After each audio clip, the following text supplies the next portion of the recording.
Another edition of Fantasy Flames, Lames, and Shocker specials among quarterbacks NFL Week 10. Let's look at the Fantasy Flames.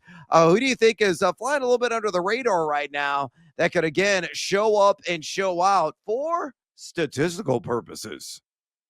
Yeah, without Kyler Murray now, and I was not able to get Brissett as a handcuff because one of my buddies picked him up. So I'm rolling with JJ McCarthy in a 2-quarterback league. Made his 3rd NFL start.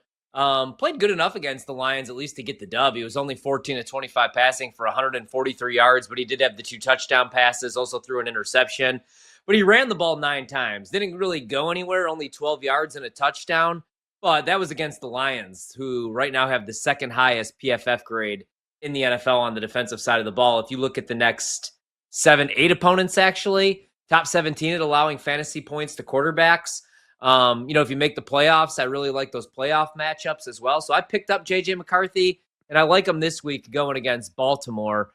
I obviously, that secondary has really struggled. So I'm rolling with JJ McCarthy.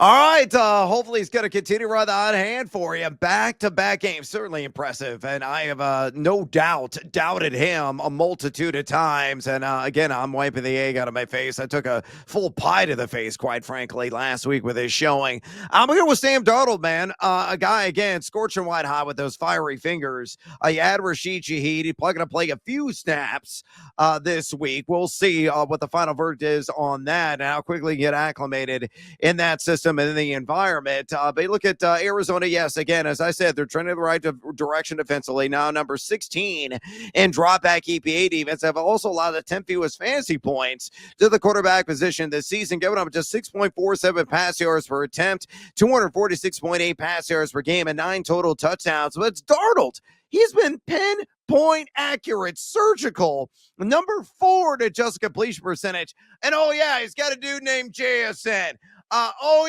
He's got some other weapons on that roster as well that can help him consistently move the chains. I think it's going to be a giant slice of humble pie for Arizona. So give me Sam Darnold. I think he tossed under the couple of touchdowns, 250 at a minimum as well. Flip side of the coin, Fantasy Lames. Maybe a player, a bigger name that you might want to avoid this week based on the matchup or your gut feeling for a letdown performance. Who is it? More of a gut feeling, man, because usually I would play Jalen Hurts against the Green Bay Packers, but I think they're going to be extra motivated and pissed off after losing at home to the Carolina Panthers. I do worry a little bit about their secondary. He might be able to pick them apart on the right side of the field with no Nate Hobbs. He hasn't been very good, and now he's going to miss some time. But I think the Green Bay defense, not Green Day, shout out to Dookie, though, great album. I think the Green Bay defense is going to show pretty well here. So I think Jalen Hurts is going to be a little bit of a stinker this weekend. Yeah, it's always for him like rushing TDs or bust, although he's on court a little bit more since that closed-door meeting with him and his receivers, and that lasted for a hot minute, like 3 games, and it kind of fell back to what he was earlier this season. So it's a bit of a roller coaster ride, and one that's making a lot of people feel rather queasy, to say the least. Trevor Lawrence stinks.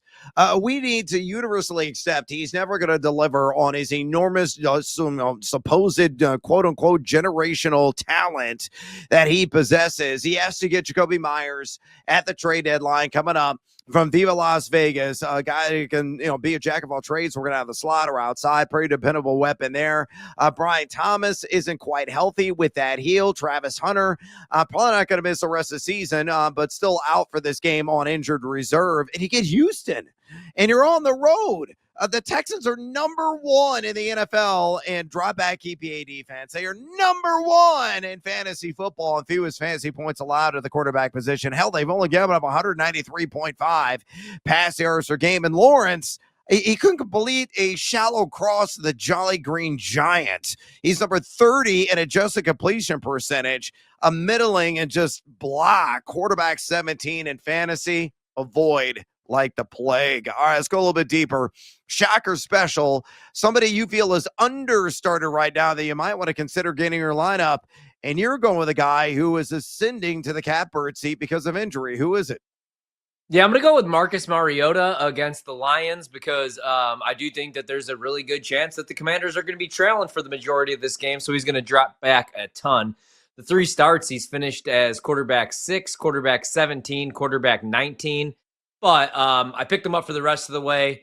I like him a little bit more after this week. Third best schedule for quarterbacks the rest of the season.